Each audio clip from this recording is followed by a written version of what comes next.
இருக்கும் சகோதர சகோதரிகளுக்கும் மற்றும் உங்கள் அப்பா அம்மாவை பார்க்க வந்திருக்கும் மகள் மகள் மகள் தாத்தா பாட்டியை பார்க்க வந்திருக்கும் நேரம் பேட்டியிருக்கும் என்பது வணக்கத்தை தெரிவித்துக் கொள்கிறேன். ஆசியா, ஆப்பிரிக்கா, அமெரிக்கா சென்று எண்ணற்ற பட்டங்களை பெற்று நடிகர் திலகம், நடிப்பு சக்கரவர்த்தி, நடிப்பு இலக்கணம் வந்த நடையழகு மன்னன், பராசக்தி அருளால்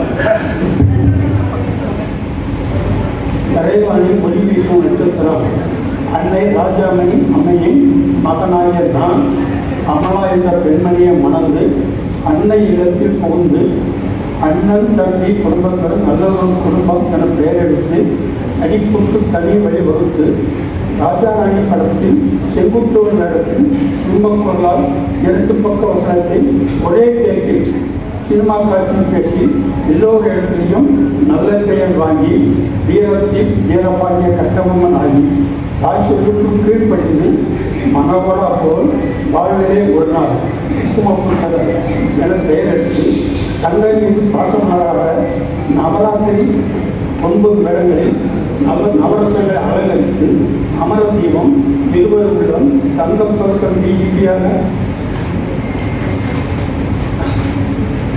பாவுசி நயவாக அப்பொழுக்கிய தமிழன் ஆகி ராஜகோபால் தங்கத்துறை வசந்த மாளிகையை உருவாக்கி யாருக்கும் தூக்கியாக இல்லாமல் எதிர்பாராது போல் கோடீஸ்வரனாகி ஏழைகளுக்கு வளர்களை கொடுப்பது இடஒதுக்கி தெரியாமல் வாழ்ந்து எவருக்கும் மண்ணாமொழியாக தங்கமல ரத்தியம் அன்னையின் ஆணை நான் சொல்லும் ரத்தியம் இருபுத்தரை தெய்வத்தரவி எல்லாம் உனக்காக மரணநாட்டு வீரன் பட்டாவுக்கு போனா பார்த்தால் பசிந்திடும் வந்த பாசமாகிய ஆலயமணி ஓசைகளுக்கு அறிவாளியாக மாறி நான் வணங்கும் தெய்வம் சினிமாதான். அறிவாளியாக மாறி நான் வணங்கும் தெய்வம் சினிமாதான். யார் மகளைப்பார் படையவர்கள் கதன்போல் ஆண்டவன் கட்டளைப்படி கைப்படுத்த தெய்வம் புதிய பறவையாக அவதாரம் எடுத்து அமெரிக்கா சென்று அறிவரை சந்தித்து அவர் ஆலோசனைகளில் ஒரு நாள் மயாகார நீர்வீழ்ச்சிக்கு கவர்னராக பொறுப்பேற்று அதற்கு பிரான்ஸ் சென்று உயரிய விருதான செவ்வாயர் பட்டம் பெற்று நெஞ்சிருக்கும் வரை பேசும் தெய்வம் சொல்படி என் தம்பி சண்முகம் இருக்கும் வரை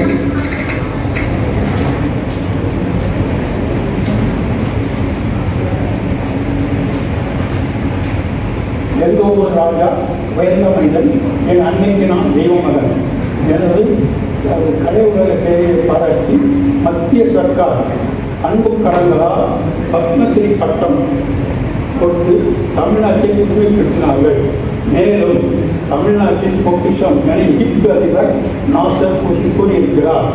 என் வாழ்வில் அந்த நாள் என்ற படத்தில் வசனம் பாட்டு எதுவுமே கிடையாது. அதன் வெள்ளம் பாத்திரத்தில் எனக்கு புகழ் கிடைத்தது. மேலும் கனகாம்பி படத்துக்கு சென்னை கேட்டி திரையரங்கில் எனக்கு தமிழ்நாட்டின் முதலாக 100 அடி கட்டோப்பு வைத்து என் ரசிகர்கள் கொண்டாடினார்கள். வேறு எந்த நடிகருக்கும் முதலில் கட்டோருக்கு கைத்தரவில்லை. அந்த பெருமை எனக்கு மட்டும் கிடைத்தது. மேலும் கருணாகர காமராஜருடன் நான் பணியாற்றி உள்ளேன்.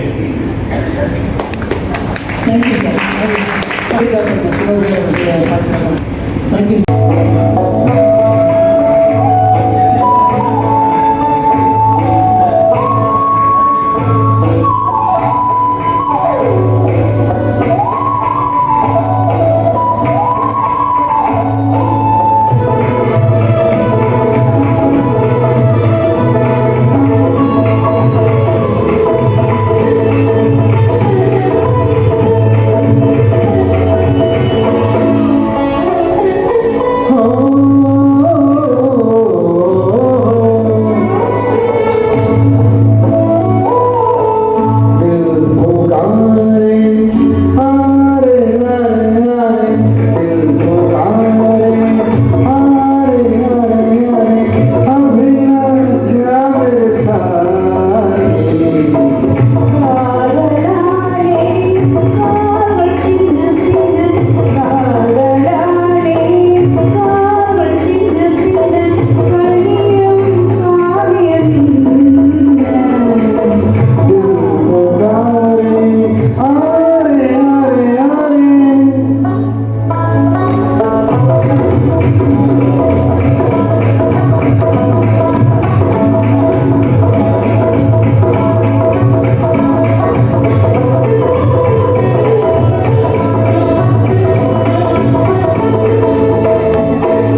நான் ஒரு பள்ளியில் ஆசிரியராக பணிபுரிந்தேன்.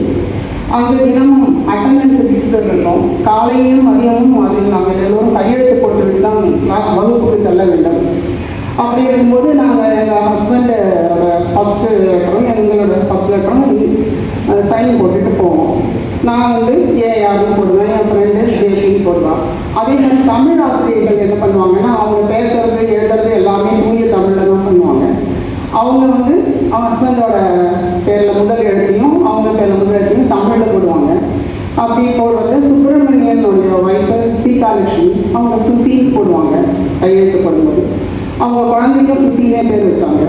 அடுத்தது வந்து பத்மநாபன்றவர், அவங்க ஒய்ஃப் வந்து சுமதி, அவங்க பசுன்னு கையெழுத்து போட்டவங்க எங்களுக்கு ஒரே சிரிப்பாக வந்துருச்சு. அடுத்தது வந்தது குமரகுரு, அவங்களுடைய ஒய்ஃபு சுமதி, அவங்க எப்படி கையெழுத்து போடுவாங்க, அவங்க குழந்தைங்க என்ன பேர் வைப்பாங்கன்னு சொல்லி நாங்களாம் திங்க் பண்ணி முறையே சொல்லி சிரிச்சுக்கிட்டே இருந்தோம். அடுத்தது சாரங்கன்னு ஒரு மிஸ்ஸஸ், அவங்க ஒய்ஃபு நிவேதா, அவங்க எப்படி கையெழுத்து போடுவாங்க, சாரங்கன் நிவேதா, ஃபர்ஸ்ட் லெட்டர் போட்டு பாருங்க நீங்களே, ஒரே சிரிப்பாக இருக்கும். அதே மாதிரி சந்திரனும் அவங்களுடைய ஒய்ஃபு லில்லி, அவங்க லில்லி வந்து எப்படி சைன் போடுவாங்க, சளி. அப்புறம் லூர்தராஜனோட மிஸ்ஸஸ் வந்து சுகந்தி, லூர்தராஜன் மிஸ்ஸஸ் வந்து சுகந்தி, அவங்க எப்படி சைன் போடுவாங்க, லூஸு. இதே மாதிரி அதெல்லாம் நாங்கள் சொல்லி சொல்லி இன்ட்ரோவர்ல உட்காந்து சிரிப்போம் நாங்கள். ஏன்னா எப்பவுமே ஒர்க் பண்ணிக்கிட்டே இருக்கனால ஒரே டென்ஷனாக இருக்கும். இந்த மாதிரி ஒன்றுனா சொல்லி அப்புறம் எங்கள் ஸ்கூலில் 60க்கு மேலே லேடி டீச்சர்ஸ் இருப்பாங்க. எல்லாருடைய பேரையும் எழுதி வச்சுக்கிட்டு நாங்கள் தமிழ் சைன்லாம் எழுதி வச்சுக்கிட்டு சொல்லி சொல்லி சிரித்து மகிழ்வோம். இது எதனால் அப்படி அந்த மாதிரி நம்ம சிரிக்கும்பொழுது நமக்கு நிறைய புத்துணர்ச்சி கிடைக்கிறது.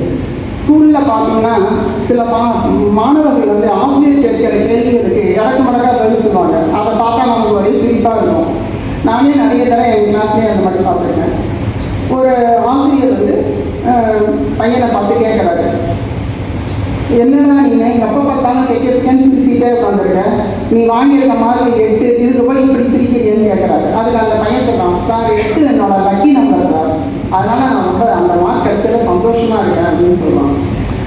ஆசிரியர் பையனை கேட்குறாரு, பால் கெட்டு போகாமல் இருக்கேன் என்ன செய்யணும். அதுக்கு ஒரு பையன் சொல்கிறான், சார் மிச்சம் வைக்காமல் எல்லாத்தையும் குடிச்சிருந்தேன் சார் அப்படின்னு சொல்கிறான். அப்புறம் இன்னொரு பையன்கிட்ட வீரபாண்டிய கட்டபொம்மனை எந்த இடத்தில் தூக்கிட்டாங்கன்னு கேட்டாங்க. அதுக்கு அந்த பையன் சொல்கிறான், கழுத்தில் தான் சார் அப்படின்னு சொன்னாங்க. அப்புறம் write short notes on Gandhi ஜெயந்தின்னு ஒரு கட்டுரை எழுதுறாங்க சின்னதாக. அதுக்கு ஒரு பையன் எழுதுறான், Gandhiji was a great leader but I don't know who is Jayanti அப்படின்னு எழுதுறேன். இது மாதிரி புத்த மதத்தை தோற்றுவித்தவர் யாருன்னு கேட்குறாரு. அதுக்கு ஒரு பையன் சொல்கிறான், கௌதமி புத்தர் சார் அப்படின்னு. என்னது கௌதமி புத்தரா? இல்லைடா அது கௌதம புத்தர். இல்லை சார், கௌதமி தான் என்னுடைய ஃபேவரட் ஹீரோயின், அதனால் எனக்கு அவங்க பேர் தான் எப்பவும் மனசில் இருக்கு அப்படின்னு சொல்கிறான். அப்புறம் சில பிள்ளைங்க வந்து பரீட்சை தாளில் வந்து விதவிதமாக எழுதி வைப்பாங்க. அவங்க ஆன்சரே தெரியலன்னா கூட ரொம்ப ஃபன்னியான ஆன்சர்லாம் எழுதுவாங்க. ஒரு டெஸ்ட்டில் நான் பார்க்க சில ஆன்சர்லாம் உங்களுக்கு படித்து காட்டுறேன் பாருங்கள். டிரான்ஸ்லேட் இன்டு இங்கிலீஷ்னு வந்தது. அது வந்து ஆறுமுகம் வீட்டை பெருக்கினார், அது தமிழில் டிரான்ஸ்லேட் பண்ண, அதை வந்து இங்கிலீஷில் டிரான்ஸ்லேட் பண்ண தெரியுது. அதுக்கு ஒரு பையன் எழுதிருந்தான், 6 days multiply the house, 6 days multiply the house. Bharata நாடு பழம்பெரும் நாடு, அது இங்கிலீஷில் எழுதிருந்தான், Bharat country is fruit giving country, fruit getting Bharat country is a fruit getting country அப்படின்னு எழுதலாம். நாளை இங்கு கபடி போட்டி நடக்கும், அதை ஒரு பையன் எழுதிக்கலாம். Tomorrow kabaddi game will walk here அப்படின்னு எழுதலாம். அடுத்தது இங்கே சிறுநீர் கழிக்காதீர், அதை இங்கிலீஷ் எழுதிடலாம். Don't put small water here, don't subtract small water here அப்படின்னு எழுதலாம்.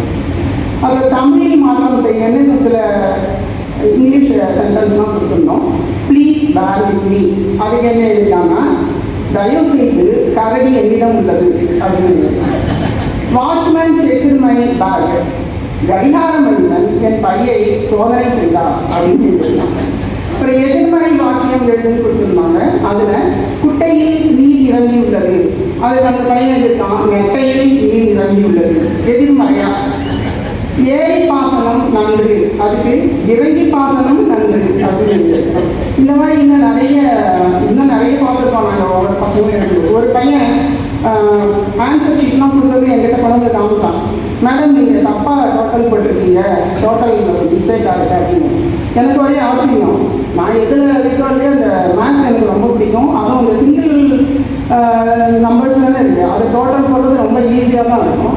எப்படி நான் தப்பே விட மாட்டேன் டோட்டலில். என்ன இப்படி சொல்கிறாங்கன்ட்டு நல்லா செக் பண்ணியாங்க. நல்லா பார்த்துட்டேன் மேடம் நீங்கள் டோட்டல் தப்புனா. திருப்பி வாங்கி செக் பண்ணி பார்த்தா இன்னொரு பையனோட 2 நல்ல மார்க் வாங்கின பையனோட 2 பேப்பரை வாங்கி நடுப்புற அட்டாச் பண்ணி கொண்டு காட்டுவாங்க. அந்த மாதிரிலாம் நிறைய பண்ணுவாங்க எங்கள் ஸ்கூலில் பசங்க நினைச்சிருக்கோம். அதெல்லாம் எங்களுக்கு வந்து ஒரு சந்தோஷமாகவும் இருக்கும்னு வச்சுக்கோங்க. எங்கள் பையன் அப்படி இருக்கானேன்னு இருந்தாலும் ஒரு இடையில எங்களுக்கு ஒரு சந்தோஷமாக ஒரு டானிக் மாதிரி இருக்குது. அப்புறம் ஹோட்டலில் சில சமயம் வந்து சில ஜோக்ஸ்லாம் பார்க்கலாம். அந்த சர்வர் வந்து கேட்குறான், சர்வர்கிட்ட கேட்குறான் ஹோட்டலில் என்னப்பா இருக்குது அப்படின்னு. எங்கள் ஹோட்டல்லையா ஒரு 10 மேஜை இருக்குது, ஒரு 20 நாற்காலி இருக்குது, 4 ஃபேன் இருக்குது, அண்டா குண்டா பாத்திரம்லாம் இருக்குது. ஏன் எதுக்கு கேட்குறீங்க, ஹோட்டலில் வாங்க போறீங்களா அப்படின்னு கேட்குறான். ஐயோ நான் அதை கேட்கலப்பா, ஹோட்டலில் சூடாக என்ன இருக்குன்னு கேட்டேன். ஓ சூடாக கேட்குறீங்களா, சூடாக அடுப்பில் நெருப்பு இருக்குது, அதுக்கு மேலே வெந்நீர் இருக்குது, கொண்டு வரலாம் அப்படின்னு கேட்குறான். ஐயோ நான் சாப்பிட்றதுக்கு என்ன இருக்குன்னு கேட்டப்பா. ஓ அப்படி கேட்க வேண்டியதானே, சாப்பிட்றதுக்கு இட்லி தோசை வடை சட்னி சாம்பார் காஃபி டீ எல்லாமே இருக்குது, சூடாக இருக்காங்க, சூடான டிஃபன் தான் இருக்குது. ஏன் பாரு சூடாக இல்லையா, வெளியில் போட்டு பார்த்தீங்களா ஆரிய பவன், இங்கே எல்லாமே 6 நாள் இல்லைன்னா இத்தனையும் நான் சூடாக செஞ்சு உடனே அத்தனையும் கொடுக்க முடியாது, நான் ஒரு ஆள் தான் இங்கே இருக்கிறேன். அதனால் காலையில் 4 மணிக்கு எல்லாம் சூடாக தான் செஞ்சோம், அந்த சூடான டிஃபன் தான் இங்கே இருக்கு, நான் கொண்டு வரேன். சரி சரி எனக்கு என்ன வாங்கலாம், போய் ஒரு டீ கொண்டு வாங்கணும். அந்த டீயை கொண்டாந்து கொடுத்துட்டு என்னது டீயில் சரக்கு வாசனை வருது அப்படின்னு கேட்குறாரு கஸ்டமர். ஓ அதுவா, இன்னைக்கு டீ மாஸ்டர் லீவு, சரக்கு மாஸ்டர் தான் டீ போட்டாரு அதான் அப்படின்னு சொல்லுவேன். இன்னொரு நாள் என்னன்னா ஒருத்தன் தோசை சாப்பிடுவாங்க. அந்த ஹோட்டலில் வந்து அவன் ரெகுலராக தோசை சாப்பிடுவான். தோசைக்கு வந்து சட்னி சாம்பார் பொடி எதுவுமே வச்சுக்க மாட்டான், ஜீனி தான் அவனுக்கு பிடிக்கும். கிட்டத்தட்ட ஒரு 1/4 கிலோவுக்கு மேலேயே அவன் ஜீனி வேணும், தோசையில் வச்சு நல்லா பசங்க சாப்பிடணும். அந்த முதலாளி சாப்பிட்டுட்டே இருப்பாரு கேஷில் தான், ரொம்ப கடுப்பாயிடுவார். டெய்லி இவங்க ஒருத்தனுக்கு இவ்வளோ ஜீனி ஆகுது, இது என்ன பண்ணுறதுன்னு சொல்லிட்டு அடுத்த நாள் அந்த சர்வரை கூப்பிட்டு இங்கே ஒரு போர்டு வச்சுது, இனி தோசைக்கு ஜீனி கிடையாது அப்படின்னு. அடுத்த நாள் வரான், வந்து தோசை சாப்பிடாதும் தோசை வைக்கிறான், சட்னி சாம்பார் எடுத்துட்டு வரலாம். ஏன் பாருங்க அந்த காய் அப்படின்னா அந்த இதை பார்க்கலாம், பார்த்தா இனி தோசைக்கு இனி தானே கிடையாது, இப்போ வைங்க ஜீனி, இனிமே வைக்கலாம் இப்போ வை ஜீனி அப்படின்னா, இனி தோசைன்னா இப்போ வைங்கலாம். அந்த மாதிரி சொல்லி சாப்பிட்டுட்டு போயிடலாம். அந்த முதல்ல என்ன பண்ணுறதுன்னு பார்க்குறாரு. சரி இந்த போர்டில் வந்து மாற்றி இன்று முதல் தோசைக்கு ஜீனி கிடையாதுன்னு எழுதிக்கணும். சரிட்டு அந்த மாதிரி எழுதி வச்சிடலாம். அடுத்த நாளும் வராங்க, வந்து 2 தோசை கொண்டு வாங்கலாம், 2 தோசை வாங்கிட்டு உடனே சட்னி சாப்பிடலாம், அதெல்லாம் போடாது போய் ஜீனி கொண்டு வாங்கலாம். அங்கே பாருங்க போட்ட கேட்காங்க, இன்று முதல் தோசைக்கு ஜீனி கிடையாது. இவன் எப்படி படிக்கிறான்னா இன்று முதல் தோசைக்கு ஜீனி கிடையாது, அதுக்காக ஒரு தோசை எடுத்து போய் வச்சிருக்கான், முதல் தோசையை வச்சுருக்கான், 2வது தோசைக்கு ஜீனி விட்டுல வலிக்கலாம். அந்த மாதிரி சொல்லணும். அந்த மாதிரி சொல்லி 2 தோசையாக வலி ஒன்று எடுத்து வச்சுட்டு ஒரு தோசைக்கு ஜீனி எடுத்து சாப்பிடலாம். அப்புறம் பயங்கர கடுப்பாயிட்டாங்க மக்கள், என்னதான் பண்ணுறதுன்ட்டு. இன்னைக்கு இந்த மாதிரி எழுதி எழுதிங்க அப்படின்னு. இன்று முதல் இந்த சாப்பிடுபவர்களுக்கு தோசைக்கு ஜீனி கிடையவே கிடையாது அப்படின்னு திட்டவட்டமாக எழுதி வச்சிடறாங்க. அந்த மாதிரி எழுதிக்கலாம். இவன் வராங்க, வந்து தோசை சாப்பிடலான்ட்டு வரான். தோசைக்கு சர்வர் வந்து உட்காந்துட்டு தோசையும் சாம்பார் சட்னி எல்லாம் எடுத்துட்டு வரான். அதெல்லாம் எதுவும் பண்ணுறாங்க. அங்கே போய் போட்டு பார்க்குறான், நீங்கள் சாப்பிடுவதற்கு ஜீனி இங்கிருந்து 2 நிமிடம் தோசைக்கு ஜீனி கிடையவே கிடையாது. இந்த சாப்பிட்றவங்களுக்கு தானப்பா கிடையாது. எனக்கு ஒரு 10 தோசை நீ பார்சல் பண்ணி அதுக்குள்ள ஜீனியும் பார்சல் பண்ணி கொடுத்துருன்னு சொல்கிறாங்க. இந்த மாதிரிலாம் வந்து சில ஹோட்டல்லாம் நடக்குது. அதுக்கப்புறம் டாக்டர் பேஷண்ட் கிட்ட பார்த்தீங்கன்னா கூட சில கொஞ்சம் நல்ல ரிசோர்ஸ்லாம் பார்க்கலாம். நம்ம ஒரு ஆள் வந்து டாக்டர்கிட்ட ப்ரிஸ்கிரிப்ஷன் சீட்டு வாங்கிட்டு கடைக்கு போகிறாங்க மருந்து. இன்னது சாவுக்கு முன் சாவுக்கு பின் என்னப்பா இது அப்படின்னு சொல்லிட்டு கேட்குறாங்க. என்னப்பா இது சாவுக்கு முன் சாவுக்கு முன்? பயப்படாதீங்க சார், அது ஒன்றும் இல்லை, சாப்பிடுவதற்கு முன் சாப்பிடுவதற்கு பின் அப்படின்னு சொல்லுவாங்க. ஒரு பேஷண்ட் வந்து டாக்டர்கிட்ட வந்து கேட்குறான், டாக்டர் நீங்கள் தூக்கத்தில் நடக்கிற வியாதிக்கு எனக்கு மருந்து கொடுத்தீங்கல்ல? ஆமாம் அது நல்லா ஒர்க் ஆகுதா, இம்ப்ரூவ்மெண்ட் ஏதாவது தெரியுதாங்க? ஆமாம் டாக்டர், அது முன்னாடிலாம் தூக்கத்தில் 10 கிலோமீட்டர் நடப்பேன், இப்போ 20 கிலோமீட்டர் ஓடுறேன் டாக்டர் அப்படின்னு சொல்லுவாங்க. அதில் டாக்டர் வந்து இன்னொரு பேஷண்ட் பார்த்துட்டு, உனக்கு நிறைய கொலஸ்ட்ராலு பிபி எல்லாம் அதிகமாக இருக்குது, ஹார்ட்டில் பிளாக் இருக்குது, இனிமேல் நீங்கள் வந்து மீன் ஆடு கோழி இதெல்லாம் சாப்பிட்றத உடனடியாக நிறுத்திடணும் அப்படின்னு சொல்கிறாரு. அதுதான் சொல்லலாம், இதுங்கெல்லாம் சாப்பிட்றத நான் எப்படி நிறுத்த முடியும் அப்படின்னு கேட்குறேன். ரொம்ப நிறைய பேர் எழுந்து போகல, அது ஒரு பெரிய சந்தோஷமான விஷயம். எத்தனை பேர் காதலிக்க நேரங்களை சினிமா பார்த்துருக்கீங்கன்னு தெரியுது. காதலிக்க நேரங்களை வந்து ஒரு அருமையான படம். நான் கிட்டத்தட்ட 10 வருடம் பார்த்துருக்கேன்னா நீங்கள் நம்புறீங்களா? ஏன்னா அந்த படத்தோட ஹீரோ வந்து என்னோட ஸ்கூல் மேட், ரொம்ப க்ளோஸ் ஃப்ரெண்டு, ரவிச்சந்திரன் யூஸ்வாமோ. அதனால தான் தைரியமாக சொல்கிறேன். அவர் வந்து திருச்சி, எங்கள் ஊர் திருச்சி, அந்த பிரபா டாக்கீஸில் கிட்டத்தட்ட 10 தடவை அவருடைய சேர்ந்து இந்த படத்தை பார்த்துருக்கேன். அப்புறமா ஹீரோனா ரொம்ப மதிப்பு. இப்போ ஹீரோனா யாரும் ஹீரோ முந்தியெல்லாம் வந்து இந்த சாமுதிரியா லட்சணம் பார்ப்பாங்க. மூக்கு ஒரு பிரச்சனை இருக்கணும், கண்டு ஒரு பிரச்சனை இருக்கணும், முகம் இருக்கணும் அப்படின்னு அமைப்பெல்லாம் பார்த்து தான் ஹீரோவாக ஆக முடியும். அந்த கேட்டகரியில் வந்து படிச்சிருந்தாங்க. சரி, அந்த கதையை விட்டுருவோம். காதலிக்க நேரம் வழியே 10 எஃபெக்ட் என்னன்னா, நாடகமாக அதை போட்டாங்கன்னு சொல்லி ஒரு நாடகமாக நான் போட்டிருக்கேன். யாரும் நம்ப மாட்டாங்கல்ல. அது நாடகமாக போடுறப்ப பல சிக்கல் இருக்கு. ஏன்னா அதில் வந்து கார் வரும், பிளேன் வரும், இதெல்லாம் ஸ்டேஜில் போட முடியாது. அதுவும் இந்த ஆசியானா ஸ்டேஜ் மாதிரி எல்லாம் நிச்சயமாக முடியாது. இதில் சிக்கல் கருத்து தான் போட முடியும். இந்த அந்த காலத்தில் டேரக்டர்னு பார்த்தா நிறைய டேரக்டர் ஜாம்பவான்லாம் இருந்திருக்காங்க. அதில் வந்து ரொம்ப ஒரு நோட்டபிள் பர்சனாலிட்டி வந்து ஸ்ரீதர். ஸ்ரீதர் வந்து ஒரு அருமையான டேரக்டர். அந்த காலகட்டத்தில் வந்து ஒரே மாதிரி ஸ்டோரியாக வந்திருந்தப்போ ஒரு ஃபுல்லத்து காமெடி ஒரு படம் எடுத்தது இவர்தான். அதுக்காகவே ஸ்ரீதருக்காகவே ஒரு காமெடி வரைக்கும் இது பாப்புலராக இருக்குது. டிவியில் அடிக்கடி போடலாம். இதே கூட நம்ம கூட இங்கே ஆசியாவில் வந்து அந்த படம் போகிறதுக்கு ஒரு வாய்ப்பு இருக்கலாம். அப்போ என்ன கேட்டிங்கன்னா, டேரக்டர்லாம் முன்பியிருந்த டேரக்டரோட இந்திய காலத்து டேரக்டர்லாம் போய் கதை சொல்கிற இதவே நல்லா இருக்கும். ஒரு சீன் சொன்னாங்கன்னா அதை உடனே கோர்வையாக வந்து இந்த வசன நிலையில் சொல்ல மாட்டாங்க. அந்த சீனில் நடக்கிறதெல்லாம் அப்படியே வந்து தத்துவமாக அந்த ஆக்டராகவே மாறி கதையை சொல்லுவாங்க. இப்போ இந்த காலத்து டேரக்டர் அப்படி இப்போ எல்லா படத்துலையுமே இந்த ஹீரோ என்ன சொல்லுவாங்கன்னா, கதையை சொல்லணும்னா டேரக்டர் வந்து மாற்றி சீன் பை சீன் எக்ஸ்பிளைன் பண்ணி நடிச்சே காமிப்பார். ஆனால் அந்த காலத்தில் ஸ்ரீதரே இது பண்ணியிருக்காரு.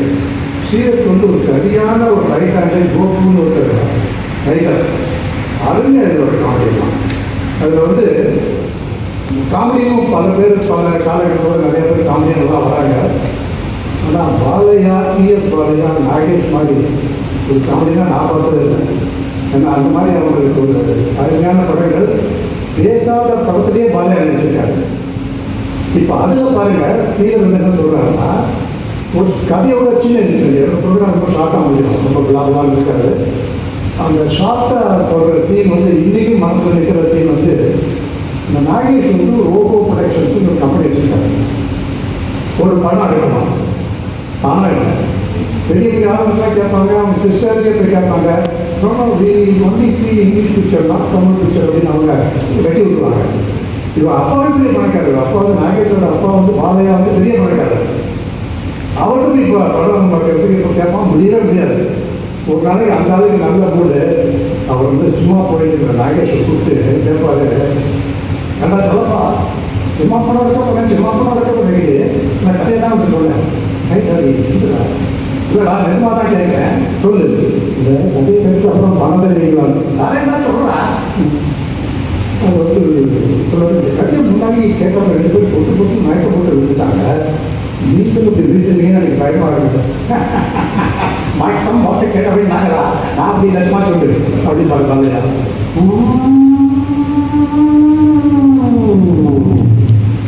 ஒரே இருட்டு பக்கத்தில் இருக்கிற சொத்து படியும் அப்படின்னு சத்தம் போது ஒரு உருவம் தோஷத்தில் ஒரு ஆயிரத்தே நகலாம் அவர் நோக்கி போகும் பக்கத்தில் இருக்கிற வயலெல்லாம் தவளையெல்லாம் சேர்ந்து அப்படின்னு சத்தம் போடும் இந்த உருவம் நடந்து போகிறப்போ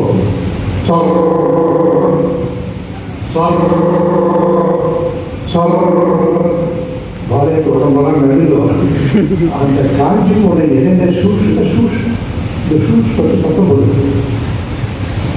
கொஞ்சம் பயமாக இருக்கும் போதா நெருக்கிக்கேங்க அப்படின்னு பாலையா இந்த முழுக்கை கேளு அந்த பாலத்தே பிறக்கதாக்களோட போந்து போனால் இருட்டு ஒரே இருட்டு காற்று கழிச்சு கரெக்டாக அந்த ஒரு உருவம் நெற்றியில் மட்டும் உயிரை கண்ணு நெற்றியெல்லாம் மட்டும் கண்ணா இதெல்லாம் பார்க்கணும் நல்லா பயமாக ஆக்கிறோம் நெற்றிக்கே அது பாதிக்கணும் அப்படி வேடி கேளு அப்படின்னு சொல்லி வெட்டி விட்டுருவாரு பணமே பணம் தரமாட்டாரு கதையில் ஒரே ஒரு சின்ன எக்ஸ்பிளைன் இருக்கு அவர் எவ்வளோ இந்த டேரக்டர் எவ்வளோ பண்ணியிருக்காங்க பாருங்க ரைட்டர் பண்ணியிருக்காங்க பாருங்க இதுக்கு அடுத்த சீன் என்ன பண்ணலாம் வாழையாவும் அந்த வாழையார் வீட்டுக்குள்ள முத்துலாம் ஒரு பெரிய மனுஷான காட்சியில் உள்ள நடிப்பாங்க அப்போ வந்து பாலையா உட்காந்துருப்பாரு அவருக்கா வெயிட் பண்ணிருப்பாரு பக்கத்தில் நாகேஸ்வரர் பாலையா வந்து இந்த மரத்தை பார்த்து கடுப்பாயிடுவாங்க இவன் அனுமானத்தில் வராது வேண்டாம் நீங்கள் எங்கேங்க கிடையாது எனக்கு 1000 பிஸ்னஸ் இருக்கும் நான் நீங்களாக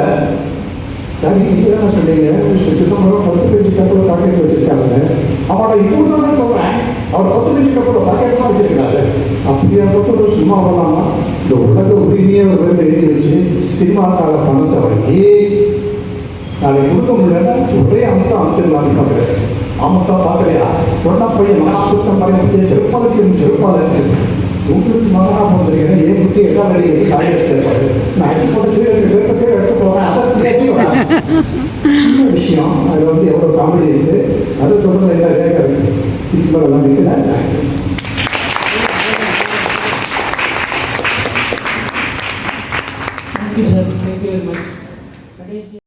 program, beautiful cultural program. வயசு இஸ் நாட் தி கிரைட்டீரியா. எவ்வளோ வயசானாலும் நம்மளால் முடியும்னு நினைச்சேன்னா கண்டிப்பாக பண்ண முடியும்னு ப்ரூவ் பண்ணா இன்னைக்கு மிஸ்டர் பட்டாபி ராமையர் 84 வயசில் பராசக்தி சூப்பர். அதான் நம்ம மனசில் தைரியம் இருக்கணும். அந்த தைரியம் இருந்தால் கண்டிப்பாக பண்ண முடியும். நான் அவங்க எல்லாருக்குமே சொல்கிறேன், யார் யாருக்கு இன்ட்ரெஸ்ட் இருந்ததுன்னா டெஃபினட்டாக நாடகமோ பாட்டோ எதுவாக இருந்தாலும் பார்ட்டிசிபேட் பண்ணிக்கணும்.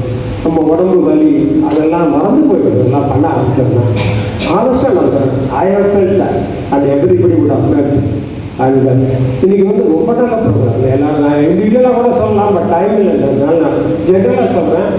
ஈச் ஒன் பட்டாபி ராமராகட்டும், மிஸ்டர் ஹரிகரன், ஒரு கோயின்சிடன்ஸ் எனக்கு தெரிஞ்சு இந்த ஸ்டேஜில் ஒரே பேர் உள்ள 2 பேர் ஆக்ட் பண்ணி நான் பார்த்தது இல்லை. First time I seen today Hariharan Dev acted today.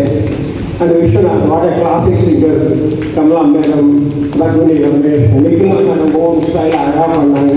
And Janaki madam கேட்கவே வெரி நேச்சுரல் ஆக்டர், ரொம்ப அழகாக பண்ணாங்க அது.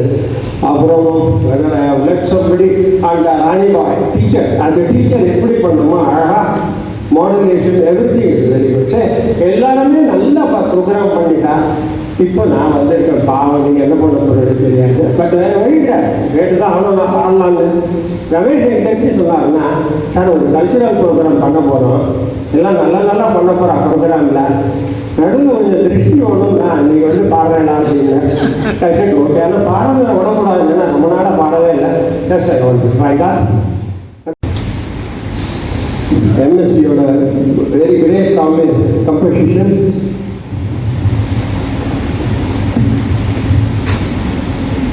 The song goes like this. I'll try that. யாரந்த நிலவு ஏந்த கனவு யாரோ சொல்ல யாரோ என்று யாரோ வந்த உறவு காலம் செய்த கோலம் இங்கு நான் வந்த வரவு யாரந்த நிலவு ஏன் இந்த கனவு யாரோ சொல்ல யாரோ என்று யாரோ வந்த உறவு காலம் செய்த கோலம் இங்கு நான் வந்த வரவு மாலையும் மண்களும் மாறியதே ஒரு சோதனை மஞ்சம் நெஞ்சம் ஆடுவதே பெருவேதனை தெய்வமே யாரிடம் யாரை நீ தந்தாயோ உன் கோயில் தீபம் மாறியதை நீ அறிவாயோ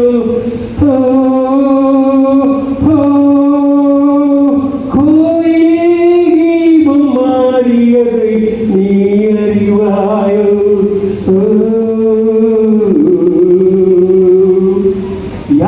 யாரந்த நிலவு ஏந்த கனவு யாரோ சொல்ல யாரோ என்று யாரோ வந்த உறவு காலம் செய்த கோலம் இங்கு நான் வந்த வரவு ஆரிய நாடகம் முடியவில்லை ஒரு நாளிலே அங்கும் இங்கும் சாத்தியில்லை சிலர் வாழிலே தெய்வமே யாருடன் மேடையில் நீ நின்றாயோ இன்று யாரை யாராய் நேரே நீ கண்டாயோ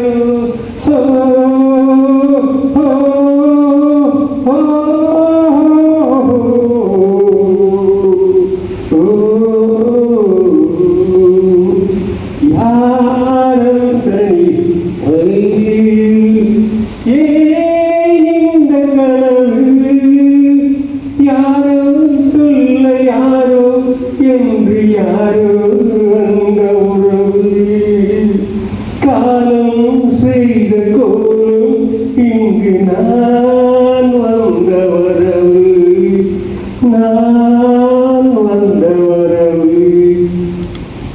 அது சுமாரான பாட்டு சொல்லியிருக்கிறேன்.